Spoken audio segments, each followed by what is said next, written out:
Matapos maglabas ni Yasmin Kurdi ng ilang mga photos at mga mensahe nga tungkol sa bullying na naranasan di umano ng kanyang anak na si Ayesha, maraming mga nanay at pati na rin netizen ang nakuwang atensyon na ito ni Yasmin. Pero sa puntong ito, nagbigay na ng official statement ang Colegio San Agustin tungkol sa nangyaring bullying di umano. Narito ang naging pahayag ng nasabing eskwelahan na may kinalaman nga sa issue. A statement on alleged bullying of Mrs. Kurdi Soldevilla's daughter. It is unfortunate that an incident among minor students have been blown out in the public. At the outset, there appears to be no bullying that happened on December 10, 2024, but rather a situation where students were discussing about Christmas party preparations. The school has immediately addressed the matter among the students and parents involved. The school is handling the matter with caution, circumspect, and confidentiality because the students involved here are minor children. Dahil dito, in-encourage din o pinalalahanan ng Colegio San Agustin si Yasmin Kurdi na makipag-cooperate sa school tungkol sa nasabing issue at iwasan din ang pagpo-post sa social media na maaaring makapagpakalat ng mga impormasyon sa mga minor students na nasabing involved nga sa issue. At magkaroon din ng embarrassment at makaranas ng pangungutya ang mga nasabing estudyante. Narito pa ang dagdag nilang pahayag.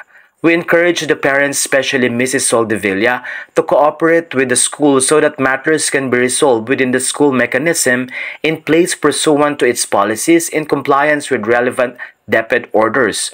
We also caution Mrs. Soldevilla to refrain from sharing information about the minor students as this tends to put them in a bad light, embarrassment, and even ridicule, not only in CSA but in the eyes of the public.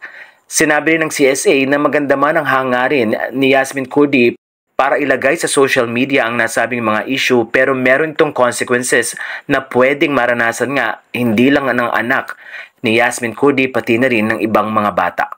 While we assume good faith in the public action and statements of Mrs. Soldevilla, these may have unintended consequences on the students involved, including her own daughter.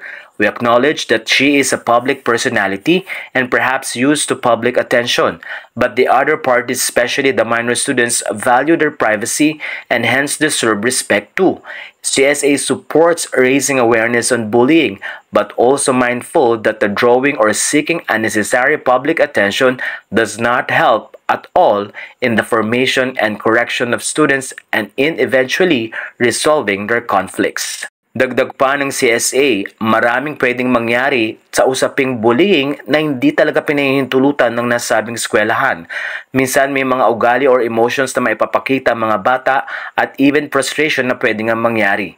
Narito pa ang kanilang pahayag. The school environment is a place where there's constant interaction among students, which results almost always to emotion of joy, even frustration and anger.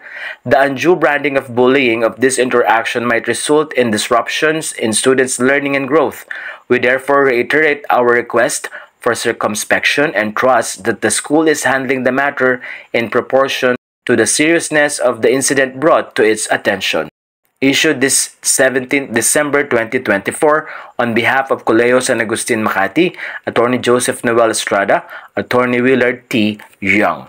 Samantala umaasa naman ng mga netizen at mga nakabasa ng issue na ito na maging maayos ito later on at mag-ingat nga rin sa pagpo-post sa social media dahil marami ang pwedeng maapektuhan, hindi lamang ang pamilya ni Yasmin Kurdi, pati na rin ang mga pamilya ng inaakasahan na nambuli kay Ayesha.